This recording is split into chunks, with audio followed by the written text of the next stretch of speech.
Hello everyone. In this lecture, I'm going to present to you some of the most common types of loads that are being applied in our reinforced concrete structures.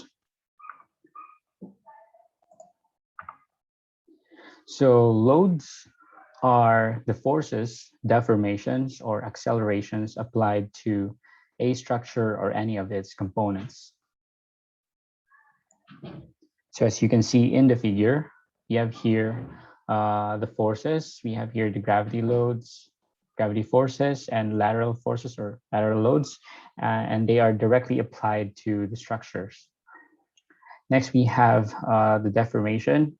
So one of the most common example of deformation as applied in our structure is ground settlement. So as you can see, one of the footings in this example building experience a settlement, and the settlement is going to introduce additional stresses here at some of the members, especially at the beam column connections for this building.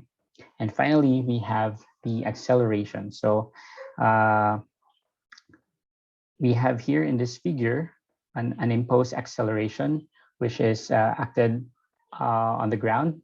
And because of this movement on the ground, the building creates an inertial force because of this acceleration. And a typical example of a load following this kind of configuration is earthquake load.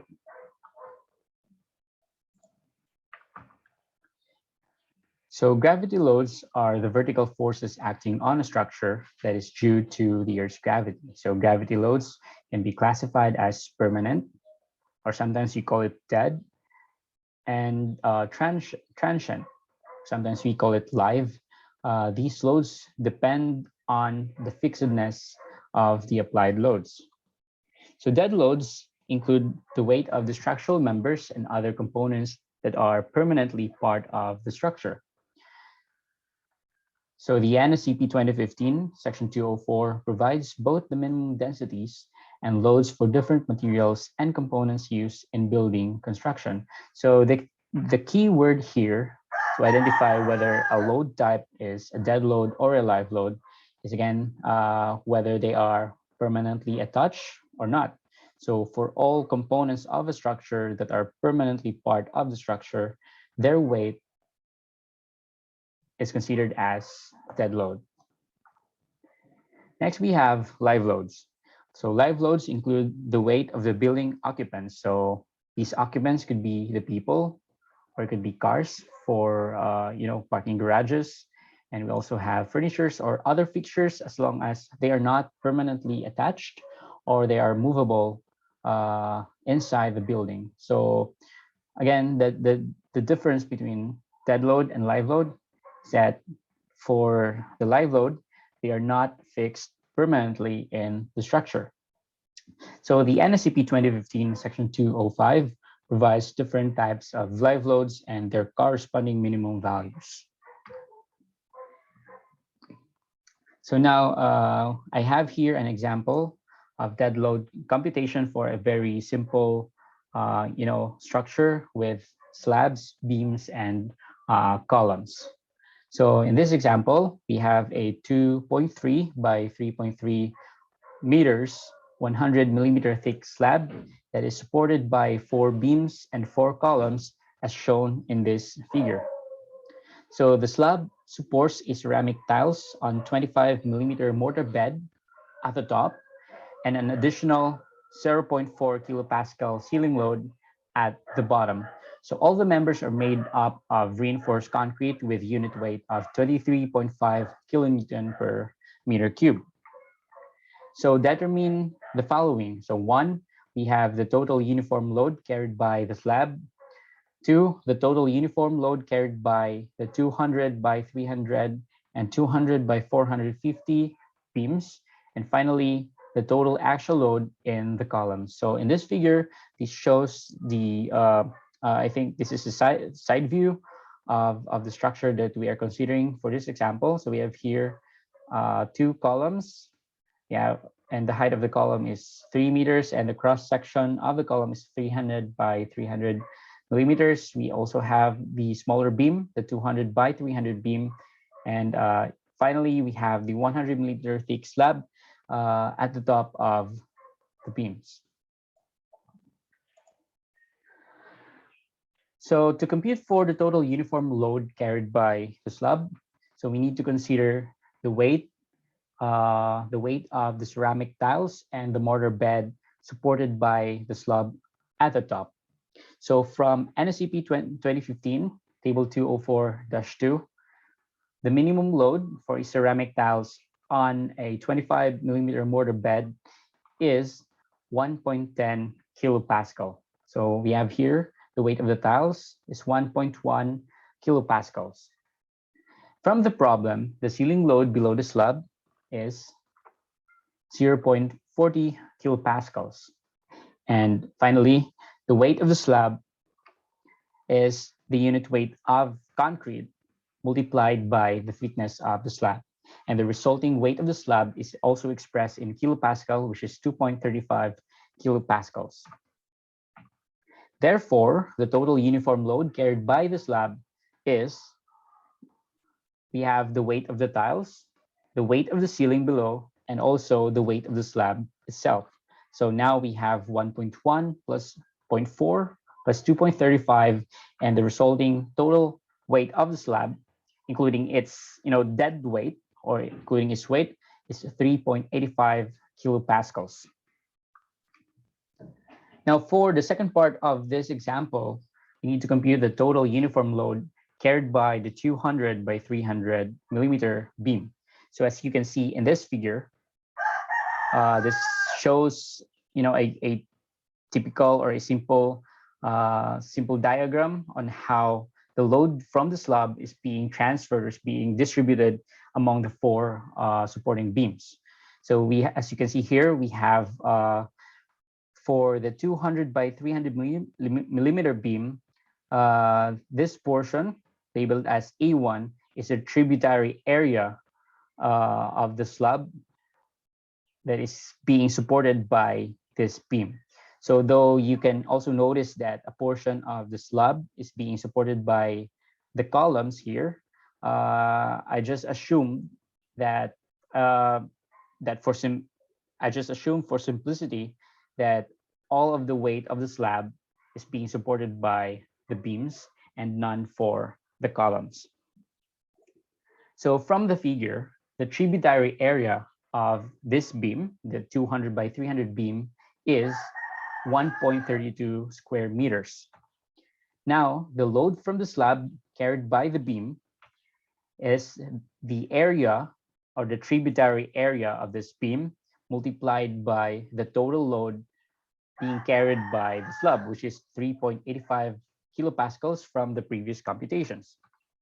Now, if you multiply these, you can obtain the total weight of the load from the slab carried by this beam, which is 5.09 kilonewtons. Now, the uniform load from the slab carried by the beam is the total weight from the slab divided by the length of the beam. So from the previous figure, the length of this beam, or the support to support length of this beam, is 1.7 meters, and we need to at least distribute this total load to the entire length of this beam, and we obtain 3 kilonewton per meter. The weight of the beam can be computed as the unit weight of concrete multiplied by its cross-sectional area. So we have 23.5 times 0.2 meters times 0.3 meters, and the resulting weight of the beam, of the concrete beam, is 1.41 kilonewton per meter.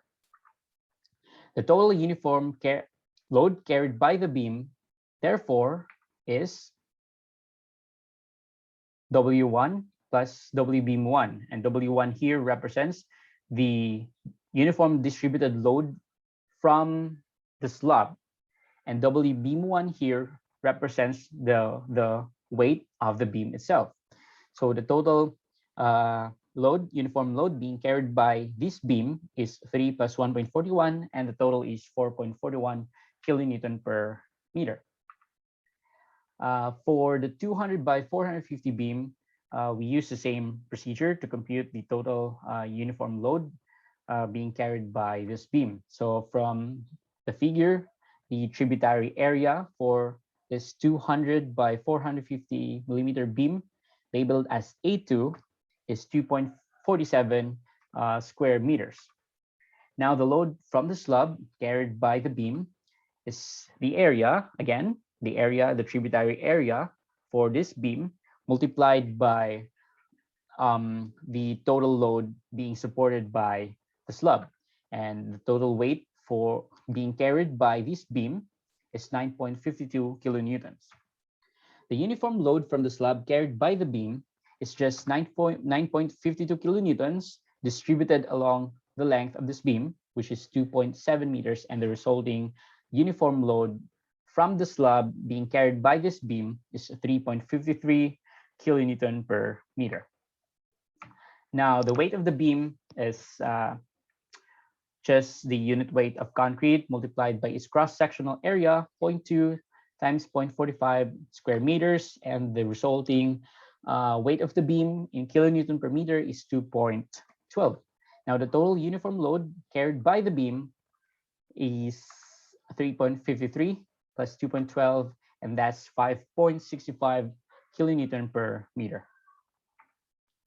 And finally, for the total actual load in the column, so as you can see here in the figure, one column supports this portion of the load from the slab, or also it supports half of the total load being carried by this beam, and also half of the total load being carried by this beam. Thus, we have this equation, and substituting everything here in this equation, we can obtain that the total weight being carried by this column from the slab and the beams is 11.38 kilonewtons.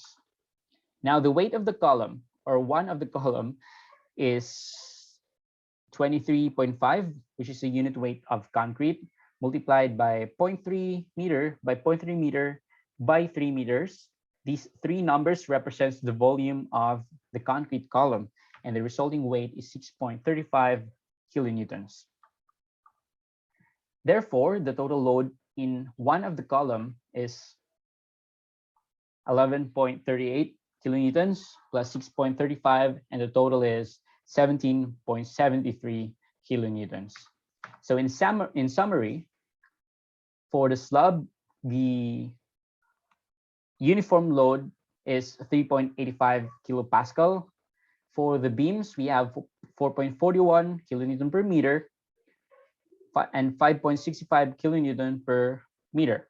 And finally, for the column, we have 17.73 kilonewtons. So now the question is, why do the loads have different units? So I think it's simple. For the slab, the load is being distributed in the total area of the slab. That's why the unit is in kilopascals. Now, for the beam, we usually analyze that the analyze loads that is being distributed throughout the length of the beam. That's why we have a unit of kilonewton, which is the force divided by the length of the beam. And finally, for the columns, since the columns are sometimes critical to actual load, therefore it is only necessary that the load being supported by the column is expressed in kilonewtons. And by the way, we are computing gravity loads here, or dead loads, gravity loads, and these loads are all vertical. And take note that our column is also a vertical element. That's why the load must be expressed in this unit. But there are also cases where some of the loads in the column is not expressed in kilonewtons, but I think that's for another discussion. Now, for this second example, we're still considering the structure from the previous example, but for this example, we're adding a live load of 3.5 kilopascal acting at the top of the slab. And now we're going to determine the total factored loads on the beams and the columns. So for this problem, we're going to use a factor of 1.2 for the dead load and 1.6 for the live load. So following the same procedure in the previous example, the computed live load for the beams and columns are, we have 2.72 kilonewton per meter uniform live load distribution for the 200 by 300 millimeter beam, and we have the 3.2 kilonewton per meter for the 200 by 450 millimeter beam. And now for the column, the live load distribution is 6.63 kilonewtons. And this load is for just one column only. The following are the dead load acting on the beams and the columns from example 1. So we already computed this from the previous example. And now the total factored loads for the beams and columns considering dead load and live loads are as follows. So now we're going to compute the total factored load, and we're going to incorporate the factored loads given for dead load and live load, which are 1.2 and 1.6 respectively. So we have here the total factored load, WU, for beam 1 is equal to 1.2 times 4.41 for the dead load, plus 1.6 times 2.72 for the live load, and the total total uniform factored load for beam 1 is 9.64 kilonewton per meter. For beam number 2, we have same formula, but just substitute the computed dead load and live load for beam number 2. So we have 1.2 times 5.65 plus 1.6 times 3.20 here, and the total uniform factored load for beam number 2 is 11.90 kilonewton per meter. And finally, for the column, we have the total axial load, or the total load being carried by the column. We have 1.2 times 17.73 plus 1.6 times 6.63, and the total is 31.88. And this unit should be in kilonewtons only. So I'm sorry about that.